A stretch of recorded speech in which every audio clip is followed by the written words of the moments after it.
Welcome to the only place where real, raw, and vulnerable conversations happen with IFBB Bikini Pros to give you an inside look at their struggles, strategies, mindset, passions, and all of life beyond the stage.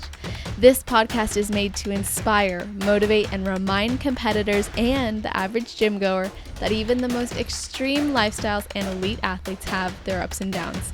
Thank you so much for tuning in today. I'm your host, Celeste Rains-Turk, and now it's time for the Confessions of a Bikini Pro podcast.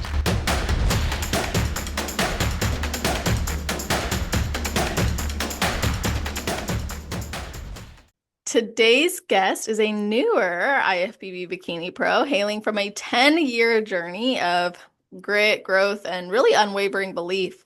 She began competing in 2015 with a fourth place at the East Coast Cup and steadily improved, placing in the top 5 at Junior USA's and Nationals in 2021, 2022, and then in 2025, on her fourth attempt at NPC Universe, she earned her pro card in the Masters 35 and up division, all while working full-time as a medical assistant at a dermatology office. And now at the start of her pro journey, she's continuing to balance career, puppy parenthood with her boyfriend, and the pursuit of her NASM certification to become a certified personal trainer. What I really appreciate about this athlete is a lot of her journey is wrapped in faith and resilience and giving her glory to God. So I'm excited and eager to welcome to the show, Felicia Botelho. How are you doing? I'm good. How are you? I am well. I'm glad that you're here. So, before we get into everything, I have to ask you, is there anything you do or think about right before your heel hits the stage? Oh yes. So from this point of now, 10 years, there's been a lot of times when going on stage where I would go through emotions and right in the beginning I remember just looking at just females, and it's tough to not judge and not feel like, oh, you're not good enough at that time, but you kind of just have to focus and breathe. Just this past year, last two competitions, I've just, just focused on that moment, and just believing that God is with me. And if this is meant to happen, then it'll happen. And that's how I went through it this year. I love that. So, how did you even get into competing? So it's a funny story. I actually started back 2015. A good friend of mine in high school, we played sports together, soccer, and we started going to Workout World. It's a local gym here, and she was just like, you can probably do competitions. And I was like, what are you talking about? Like, you hear about it. I had Mhm. no idea what it was, and lo and behold, I got obsessed. Love it. Lots of shows. And I finally got my pro card, which was my dream. It's funny to say it out loud because it still doesn't feel real. And I feel like a lot of people can feel that as well. When you become a pro, you kind of don't feel it until you go onto a pro show stage. Mhm. So that hasn't hit me yet, but uh, I believe in my heart that, it was meant to happen the way it did, which is definitely a blessing. Absolutely. I think there's a lot of people who are just now starting their competition journey. Maybe they're listening to this, or maybe they've been competing for a couple years and they are probably feeling like maybe that itch to go pro, like they really want it to happen Mhm. fast or they want it to happen now or they worry that it's going to take a long time. What would you say to someone who's feeling like it won't happen fast enough or maybe it's not going to happen and they want it right now? This is my first year actually on a team. I'm a part of team PX3. Mhm. And a couple of the girls on my team, they've just done their first national show, and they're upset because they placed second or third or fourth or whatever it was. And I can just think about like the first times I got on stage and like actually won a show. It took so many tries. And it never comes as fast as you want it to come. But when it does come, it's like, wow, okay, this is how it feels. What was that moment like for you? Like when you knew, okay, I'm literally about to go pro. What was going through your mind? I mean, that whole day, I literally, and because the name Universe, the show is like, it felt like the universe was literally on my side because I had no nerves. It was just everything came at peace that day. Wow.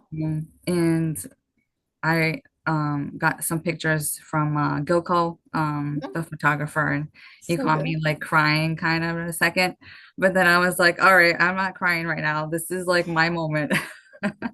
I love that. Yeah, it was amazing. Were those tears of joy, I'm assuming? Oh, yes. Yeah, Yeah. definitely. Well, then you go to take your picture on stage, like you're announced as a pro, and it's like, oh, you could be filled with tears. So it sounds like you were like, I need to pull it together. Yeah, definitely. I do love those shots though of like the emotional side of the journey because Yes. there's a lot we face as athletes. And for you, 10 years of this, I mean, there's got to be a lot of fuel behind that persistence Mhm. over this decade-long journey. So, what was it that was driving you and really making you want to get your pro card? I mean, I've always thought of it as a dream, right? So everyone always thinks that's a dream. So I just kept focusing on it. Motivational words. I used to, my old apartment, I had an old Starbucks sign that you can write on chalkboards. And Hmm. I have it in one of my pictures, like, I can't remember what it said now, but it's, pretty much like, don't give up or, keep going forward. Because in it's as corny as those words sound, uh, you have to follow them and, just believe in that. I think that sometimes like the cliche things are cliche for a reason. Like Yeah. they really are beneficial, they really are helpful, and they've just helped a lot of people, which is why they've become cliche. So I think it's great that you have that. And obviously there's probably like a lot of times where coming close to the pro card was it's like motivating enough because you can taste it, but it's also Mhm. like, gosh, when is it going to happen? Like, did you ever Right. have moments of doubt or questioning about your maybe potential? I did. The Universe 2019, that wasn't that much of a good show. I just look back at my physique. I had lost so much muscle because I had gone into a keto diet. So I feel like that didn't really help with the situation of me going in and winning that show. And you look around and the girls, and it's like, wow, like you have not the same muscle as some of these girls do, but I know that feeling. hard. Oh yeah. Well, I mean, I will say though, you really grew a lot over the years, like looking at your photos on NPC News Online. I mean, you had one full year of competing or one full year off of competing from 2019 to 2021, Yeah, and then 3 years off, 2022 to 2025. yeah. So, were those time periods taken off for growing, or were there other reasons for that? I think life too. When I first started competing, I didn't have a boyfriend, and then, I'm with my significant other, John, right now, and we've been together for 7 years. I have a stepson, so life kind of happens, right? You want to take time to spend it with them, even though this is special to you, you know, you Mhm. have to always be aware of everything around you, right? Um, because it's so easy to get sucked into just focusing on, doing the bodybuilding and everything else, like work and all that. But family is so important, um, especially family events, not missing them because that always comes not double, not a second time, only once. Hmm. So that's special. Yeah, and when you decided to take that time off and then come back to competing, did you miss some of those things, or did you feel like, okay, well, I got to enjoy it for that period of time? Like, how did your mindset have to shift to get back into competition mode? So luckily my boyfriend's very supportive, and he knows when I have my hard times, he's like, all right, this is just Felicia mode right now. Hmm. But you have to kind of just, all right. And also reading helps. I also started reading a daily motivational I don't have the book in front of me, but it's God and little prayers every morning. Awesome. And that kind of helped me in the morning, sitting there with my pup and reading that every morning, Aw. just daily, like staying at peace and, present because Yes. it's so hard not to be in present moment a lot. Oh, yeah. Well, the world is full of distractions, and now we have it right at our fingertips, right? Mhm. Like we can just open our phone and be distracted for hours from what really matters, and then look up and be like, where'd the time go? So to be able to really set your mind up right first thing in the morning, I think Mhm. that's really important. Are there Definitely. any other like routines or rituals you have for your faith or for your mental health that have been beneficial over the years? Um, Not really. I mean, to think about that right now, not so much. Just like I said, staying in the moment, is all Yeah. you can really do. Yeah. Oh, yeah. And I think that when you're present, you get to actually experience the blessings fully versus, oh, I was expecting this, and now I'm going to focus on what I was expecting not happening. Right. So, how has leaning on God actually maybe encouraged or fortified you as an athlete? I feel like, we all aren't perfect, in our own ways, right? So, we know that God is always there listening, regardless, you're feeling a certain way, sad, depressed, mad. He's always there for you and not judging. Hmm. Um, so that's very important to me. Yeah. Yeah, absolutely. To have a that type of unconditional love Right. and that source, that's like the start of your day. That's the everything that drives you, everything that's within you. And we really couldn't do anything without that relationship Right. to God. And would you say there's anything else that's been different this year compared to previous years when it comes to like the fact that you earned your pro card versus other years it wasn't your time yet? Me gaining my pro card, you think? Um, Yeah, like what was different this year compared to past years? I can't even put into like perspective of it, but I know that just like becoming obsessive with like doing things perfectly, like you kind of just gotta go with the flow of life, and not force things. Um, and again, like enjoying life and enjoying the present moments, um, not rushing, you know, that kind of thing helps. Yeah, definitely. And like I said earlier, you had grown a lot physically and clearly mentally too.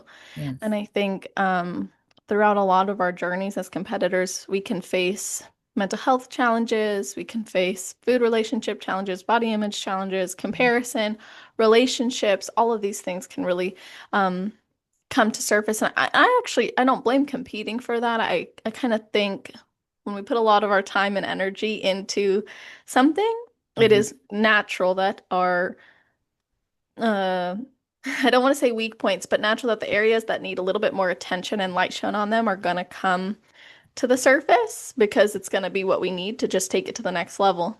So, were there anything or was there anything that you look back on now and go, "Wow, I can't believe I overcame that in my journey, and I'm really glad that I did. It helped me to be the athlete I am now." Well, not only my friend that got me into competing, but I had gone through a really bad breakup at that time, with an ex of mine, and I was to get married as well. And bodybuilding did put into perspective, like, it's whatever you're going through, it's okay, Yeah. um, and to look through as strength for me, because it was a very depressing time, and to have just the weights and the gym there, and everyone can agree to that. The gym is, their therapy. Uh-huh. So that was definitely my one of my therapies. And at this point in my life, I have a very amazing boyfriend, and his son is a blessing in my life. So having that now compared to then, with difficult times with my ex and all that, and being single and then growing, being alone. A lot of people don't think about that. Like when you're alone, you don't they don't like to be alone, right? You always want to be with a significant other. So to grow when you're alone and to grow as a person, that's special. Mm. So I did grow a lot at that time, from 2016 to like 2019, I Wow. would say. So yeah, we're at Yeah, a good that place right that now. is special. Yeah, you probably got to know yourself more. Yes, lots of reading books.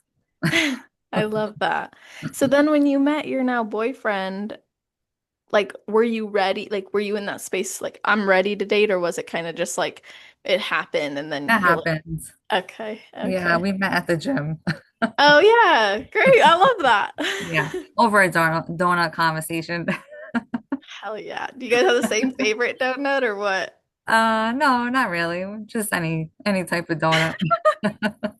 That is awesome. And you said that he has a son, so Yes, you consider him your stepson. yes. What was that like to, because I have a stepson as well, so I love hearing from other women It was who, hard. uh-huh. Very hard.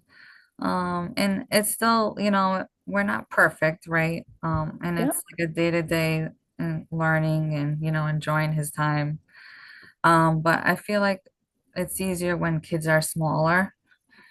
So JD is now 13. So I met him way back. He was 7 or 8.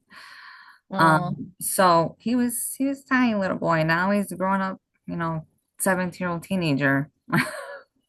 I know that. It's hard sometimes, because you're not the parent.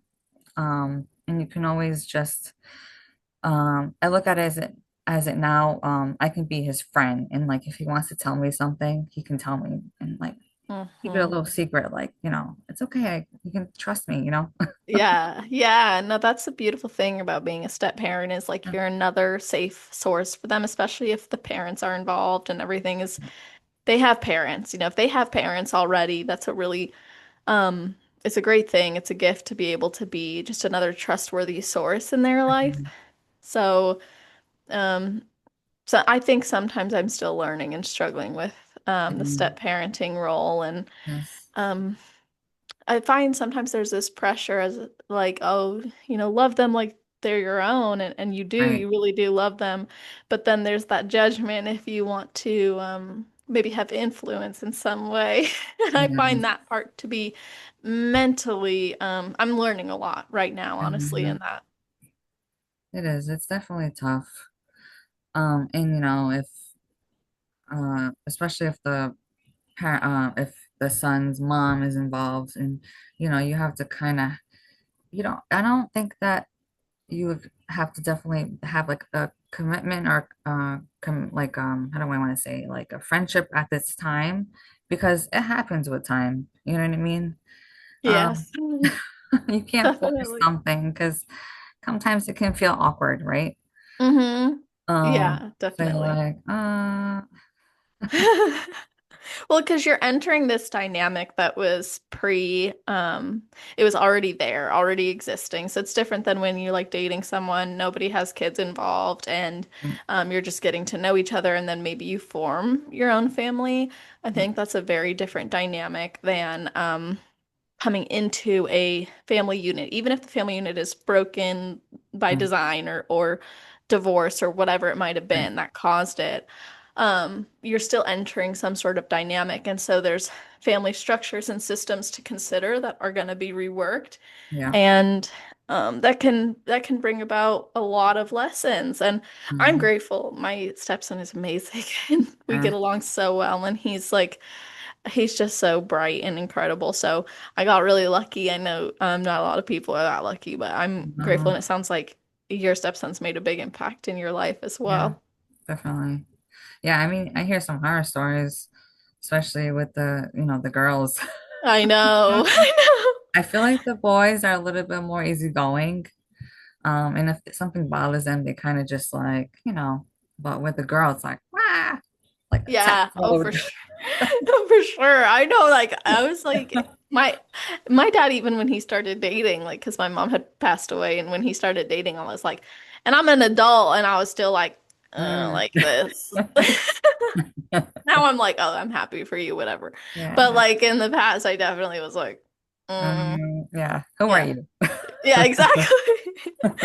Oh, that's right. Yeah. So, going back to what you had said though, like life outside of competing is clearly very important to you. It's something that you value and that you've encouraged others to consider in their journey too. So, outside of competing, what are some of those things that you really love or are proud of and grateful for that you feel give you purpose outside of this sport?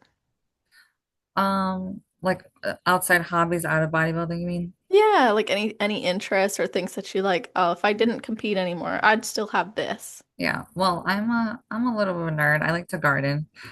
I That's was awesome. outside before I came in with my dog. It just puts me at peace, just Hmm. chill. It's peace and quiet. I mean, not too quiet in Fall River because it's a city, but Yeah. with my little garden in the back, That's fresh so cool. vegetables and all that stuff. It's fun. Wow, how long have you been doing that?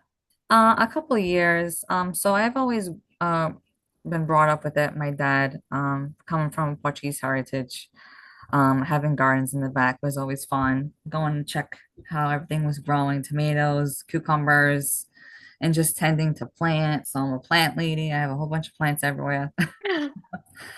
That's So those things amazing. make me happy. Nova, my puppy. Oh. Yeah, all the good things in life. What kind of puppy is she? So we got her from Aruba. Um, this past year that we came back from there. We had adopted a previous one, but she passed away very young. Oh. So I was like, all right, we have to do this again because I have to feel what it is like to have a Kanuku, which is the dogs from Aruba, but they're like a mix of Oh. everything. Oh, interesting. Yeah. So she's like a mix of like seven different dogs, Rottweiler, Pit Bull. Like you wouldn't even think that she had that, but Oh yeah. No, that's how I have a hound mix. He's uh, mainly hound, but like he's got like his I think one of his parents was a pit bull terrier and one of his was a red bone coon hound. But then like you go mm, down like the bloodline and it's like yes, all these hounds and then it's like rot or wait, yeah, maybe I think it had like a little bit of rot, maybe. yeah, I like don't remember, 2% but maybe. yeah, like German Shepherd and he has Great Dane and I'm like, okay, the Yeah. Great Dane I see because his legs are like this long compared to his Yes. body. It's so funny. Yeah, I love a rescue. Like I never had a rescue dog before. I have my sister does. Gosh, they love differently, I feel like. Yes. They really do. They're very special. So how old is Nova? She just turned one in June. Oh, Yeah, just that's one. awesome. Crazy. Oh, Crazy to even cool. say that. And when did you get her? We got her in so it was we've had her for a few months now. So it was around I want to say fall, winter time of last year. Oh, nice. So yeah, you had her when she was young. Yes. Yeah. Yeah, when they're like the little piranhas running around your house. Oh my God, yeah. She's got wicked bad zoomies, and Uh, so now because she got spayed, she can't jump up high and all that stuff. So we put a donut on her head, which looks like a little yep. pink donut. She's like, "Really, Mom?" Oh yeah. I always think those are so funny. I I know. feel so bad. I'm like, 'cause they turn and their head will hit Uh-huh. something. It's pretty funny though. Okay, so I want to ask you, do you have like when you compare like prep to improvement season, do you have a different schedule or approach, maybe to meal plan or macro tracking? Like how do you navigate both of those? So I don't do macros. I've never done macros. I've always done, like Hmm, the basic meal plan. My last improvement seasons, haven't been the greatest, like eating all crap and stuff sometimes. hmm, So this year I'm really trying my hardest to stick to just a meal plan, and I have a cookie or two at night or an ice cream. It's okay. Like I'm not gonna like torture myself like I used to in the past. good. So I kind of stick to the same plan because I don't do macros. I've thought about it, but I feel like you have to just calculate everything, and I'm not good at math. Yeah, that's why I use my fitness pal because I could just plug Yes. and play. I'm like, this is great. I actually used to use my fitness plan like way back when I first Hmm. started, but is it kind of like the same thing? I would think so. I think it's Yeah. very similar to how I remember it being when I first started Yeah. using it. I do the free version even Yeah. still, and I could see why people do the paid version though. But yeah, I've always done the free, and yeah, I would say it's pretty much the Yeah. same. So yeah, meal plan, that's interesting. Would you say like do you mix up your protein sources, your carb sources, or do you just keep it all very I keep it all structured? basic. Yeah. Huh, Rice, rice cakes are my fave, oatmeal. I keep it all the same pretty much. love that. And Marissa's your coach, right? Yes. Awesome. So when did you start working with P3? So I started in November of last year. Okay. Yeah. It's my first time as joining a team, which is Yeah. kind of cool. I've always just, done a one-on-one with the coach, especially a male. It's the first time with a female. And it's definitely different. Hmm. It's in a good way. Good. And I don't know if a lot of people think of it as that way, but a lot of females, I'm sure, oh, females are more understanding and, and Hmm. it's true. It really is. I feel That's like, good that that's your experience, like that you yeah, have like more empathy and yeah, compassion. yes, definitely. I love that. So it's Taking been away. very a beneficial change for you. Yes, definitely. And Good. we're all like the same. So we have group chats, we're all talking about the same kind of stuff. And it's like, all right, well, I guess I'm not the only one that feels this way. That's so comforting. That's what I love about this sport too, is like the connections you make. Hmm. Definitely. So, in looking at your journey through competing, you also do cleaning services, right? Yes, I just started my own cleaning business. Um, Being from a Portuguese heritage, it's like my OCD kicks in. I love it. So I just started doing a small little business, on the weekends or Fridays at work, an early day at work. So I would leave there and head to a client's house. But it's awesome, I wouldn't think of myself having a little small business. So to have that as a background is kind of cool. Very cool. And like all I could think was, gosh, cleaning can be so exhausting. Like Yes. this house, when I clean it for guests to come and guests to leave and just keeping up with it while having a dog, you know Oh this. God, It is a lot. it is. So, how do you navigate running a cleaning business while also like cardio and lifting? Like that seems like a high physically, I mean, it is a high physically demanding job. Yes. So like the max amount I would say in like a house is kind of like 3 hours. But the last my last prep in July for Universe, I kind of had to tell a couple of clients that, I had a show coming and I didn't have a lot of energy. And they understood, so, I would just go about doing it next month and it was okay, but it was very exhausting. Like I would have just a pump like mopping the floor or something. For real though, like some of my best pumps were literally cleaning my house. I was like, dang, like I should be doing, I'll bring a mop with me backstage or I think I something. actually saw you post something about that and I was dying laughing. I did. I did post something about that on my story. I was like, damn, like I just gotta keep cleaning this house. I had the best pumps. I actually found it was like really insightful too, because if I cleaned after a meal, like I could see, oh, that meal affected me this way. Like this Yeah, is really good. got all the Uh, snot going up your veins. yeah. Oh, I love vascularity. Like it's so I know that they say bikini doesn't need much vascularity, but like the level of conditioning they require now, let's be real, like if you're vascular, you're gonna have vascularity show. Yeah, definitely. Being depleted so much, I mean, it's there. Yeah, absolutely. And okay, so bikini criteria, I want to talk to you about this because me and you Mm. started at the same time. So I started in 2015 also. And I feel like from then to now, there were times throughout the journey where I was like, gosh, I can't catch up to the criteria. I felt like it was like I'd get right there, and then the needle would move again. So did you ever experience that type of feeling like, gosh, the criteria isn't changing, but it sure feels like it's Right. demanding more? Especially for a bikini competitor, I think like the glute ham tie is like insane. And like back in 2019, I just remember like, okay, keep your glutes full. Um, and that was what you looked for, right? Hmm. It wasn't like the hamstring peak that you see like wicked hard now. Right. So that's definitely been a challenge. But I feel like I'm curious what the Olympia this year will look like. Do you have anyone you're like rooting for? Oh gosh, there's so many of them. I know.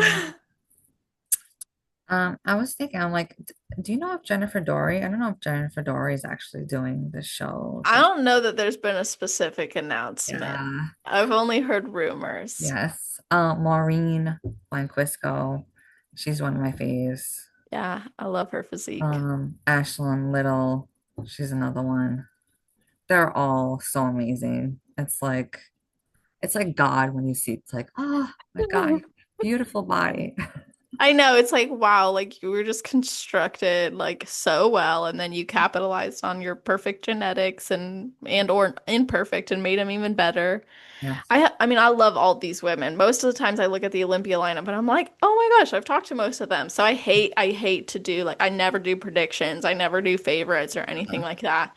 Not on my podcast because I'm like, gosh, like if I wish it was like a Miss Congeniality, like they'd all really win. Um, so definitely. yeah, so that's fun. But I think it's gonna be an interesting show. I'm curious to see how because there's a lot of people returning, and I'm Yeah, curious to see how their maybe placings change this year compared to right. previous years that they competed. Yes. Um, I'm trying to think who right now, but Maureen being one. Hmm. Alisa, I think, right? Uh-huh. I think so. And then I'm pretty sure like Savannah Watchman, she just qualified again. Britt Gillespie, she just qualified again. Yeah. So, and we have Ali Vathauer, which I'm like really excited to see what she brings, especially after seeing her and Ashley Kay battling it out. Yes. Um, and I think we'll have some dark horses too. Yes. Did you watch the Masters Olympia, by the way, or see the results of it? So I saw some of the girls. I don't remember their names. Yeah, so Corinne Henich, I always say her last name wrong, I think. Yeah. Anyway, she won, which Yeah. is so awesome. And so Jessica Wilson passed on her crown to her, but you going pro in Masters, like, is one of your goals to be on the Olympia stage or the Masters Olympia? Like, what are your hopes for your career? Oh God, I mean, that just like sent a whole like wave of emotion into me. I love I it. don't even know. Like, that would be amazing. I mean, I would never think of going, I've always wanted to go pro, but to go into a master's pro show and possible I mean Olympia, you never know what could happen, right? That would be amazing. It would be And so awesome. I didn't actually know that the masters was in Japan. Is it always in Japan? I think it was in Japan or was it Romania? It might have been Romania the first year and Oh then wow. Japan this year. I could be getting that wrong. Uh, But Either way, that's yeah. amazing. Yeah. Oh gosh. And like I've heard really good things about how the Japan shows are run and how the athletes are treated. So they all appeared to be happy and that Yeah. makes me happy for them. Yeah, it's amazing what the even the European shows are like. If you ever seen the shows in Portugal where they have that rotating stage. What? Yes. No. I don't know how I would do on that because I feel like I would be dizzy, but there's like rotating stages at shows in Portugal. That's crazy. Would you ever do one? I don't know. I mean, I would love to go to Portugal, but the rotating would kind of scare me. Honestly, though, it's hard enough to walk across the Yeah. stage, let alone like if it's moving like that. I'd be like, where am I? What is Right? happening? But hey, I mean, I guess it'd be fun to watch that. I'll have to look Right. that up after this and see what Yes. that looks like. So, there's no, maybe there is, but are there stages that now you're like, I can't wait to compete there as a pro? Yes, I kind of have plans of doing some shows in May.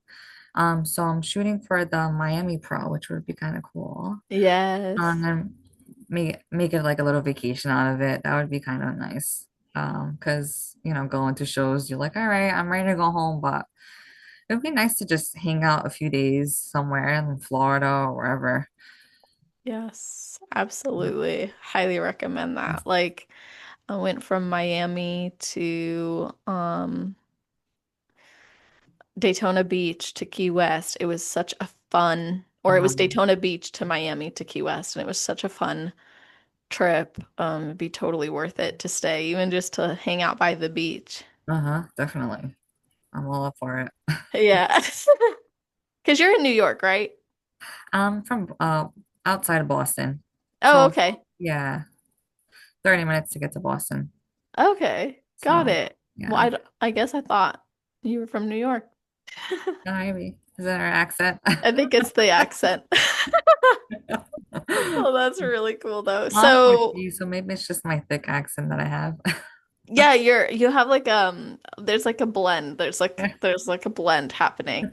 But it's really unique and cool. So, I want to ask you about like your days and your structure of your days because you were working full time. hmm You started your side business. You obviously have a family. hmm You are an athlete as well. So how do you, and you worked in dermatology. I don't know if I mentioned that specifically. So how did you actually manage your schedule day to day to meet all these needs? So um working pretty much 7 to like 3 every day except for Wednesdays. Wednesdays are my big days. That would be like my off day from the gym.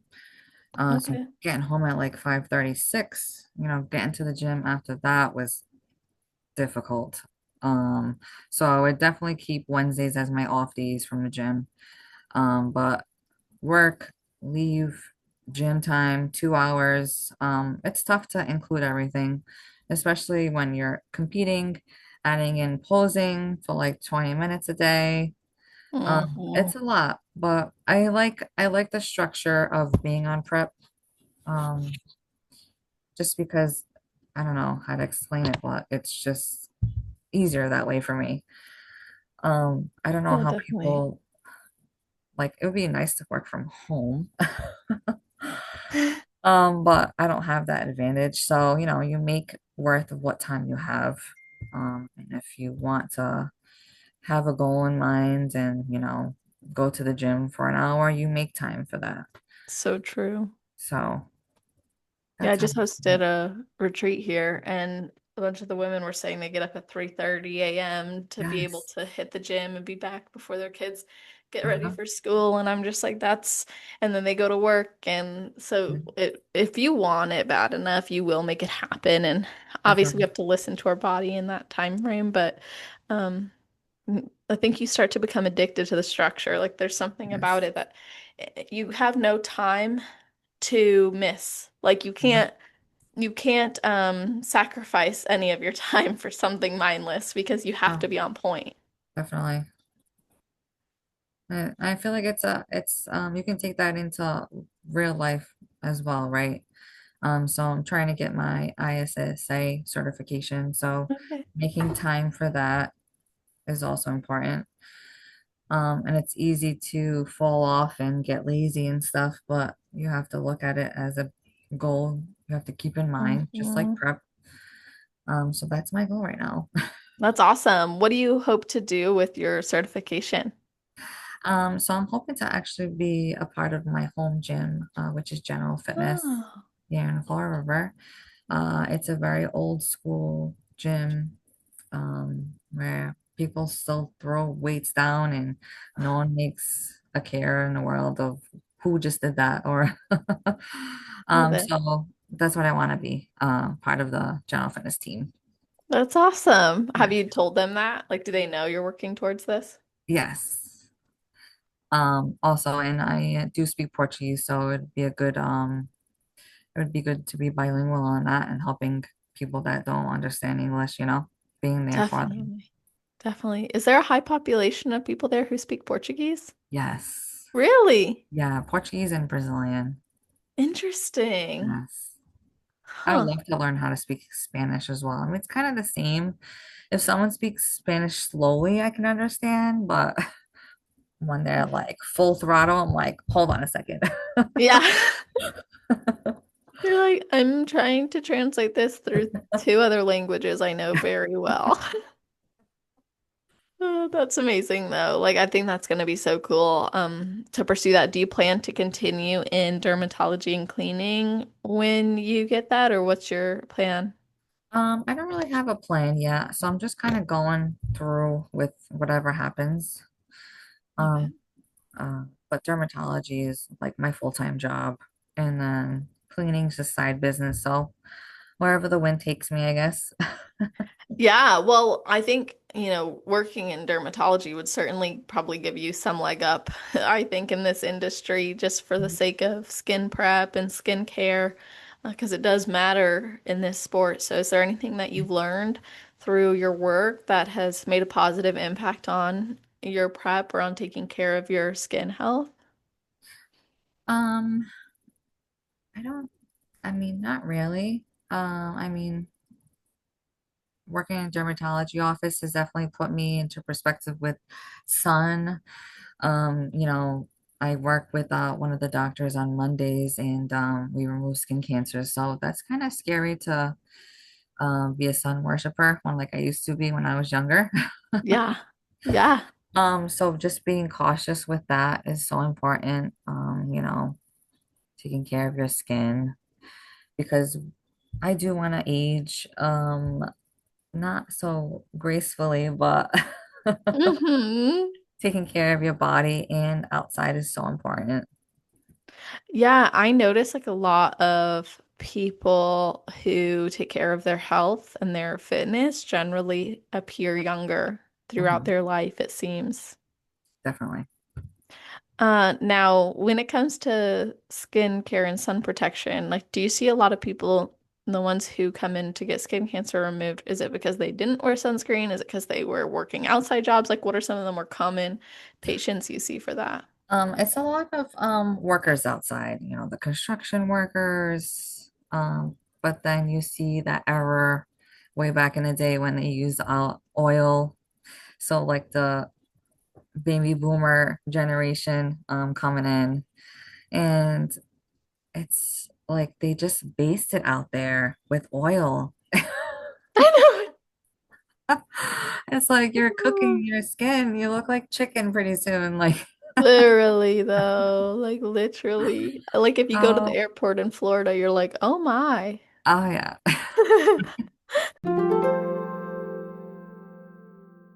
If you're looking for competition heels, jewelry, and fun competitor extras, then visit shoefairyofficial.com and use code Celeste for a discount at checkout.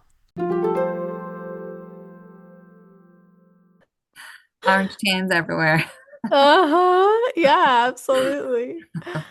Yeah, I like to ask those questions because like I only recently became very religious about wearing my sunscreen. Mhm. Um, but a lot of people have mixed opinions on sunscreen. Some are like, Yeah. well, sunscreen's so toxic, why bother wearing it? And I'm like, I don't know. Even if it's vanity Uh, only, I'm wearing it.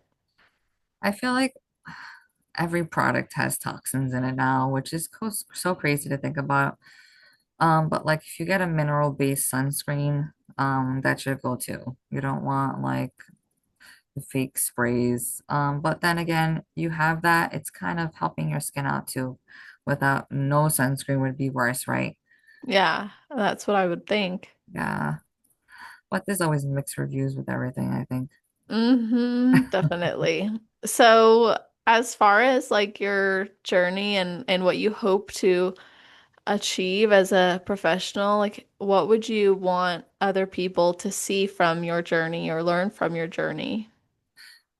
So one thing I would love for people to think about is that it doesn't happen overnight, as it didn't for me. I hear so many stories, even when I listen to podcasts with you, with other athletes, getting their pro card, like, the first year or second year. Mhm. That didn't happen for me, and that's okay. It sometimes it takes time.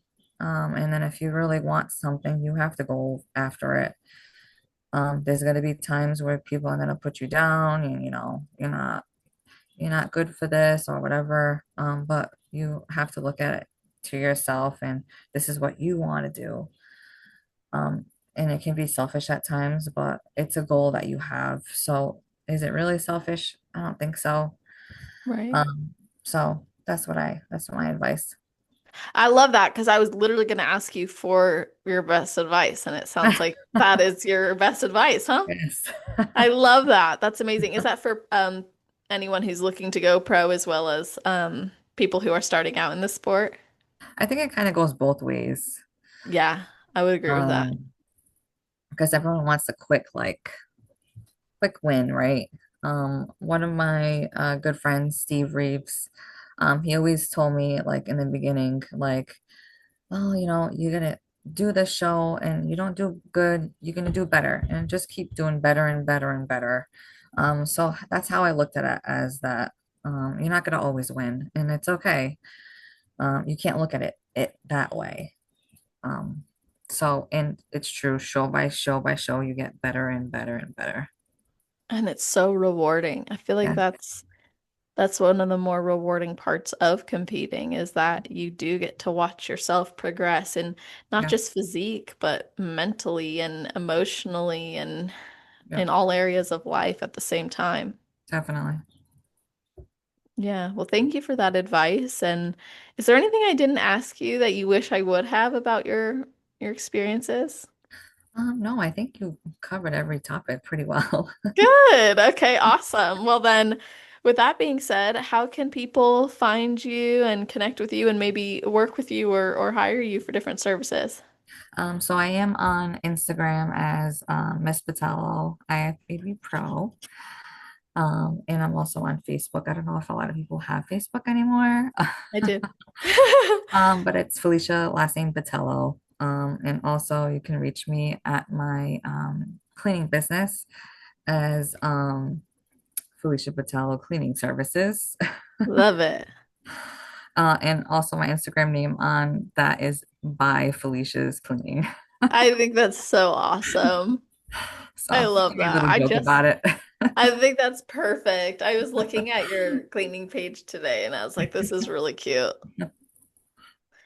So I will put all of that in the show notes page, you guys, as always on celestial.fit/podcast. If you are looking for the episode in the future, scroll down to the category section. If you're listening, the day it came out, the week it came out, it'll be right at the top of the page. Not only will you find the links to connect with us, but you're also going to find a full bulleted list of the topics we covered, an episode summary, kind of like what you'd find on the back of a book, and also timestamps so you can go back and listen to your favorite parts or share it with your friends, your family, your teammates, let them know what resonated most with you. And of course, I want to thank you guys in advance for sharing, posting it to your story, and even contacting myself or the athletes about the episode. It goes such a long way, not just for the guests who come on and share their stories, but also for the podcast. So I really appreciate this community, and I hope that you all have an amazing rest of your day, night, or morning, wherever you are in the world where you're listening to this episode. Just make it awesome.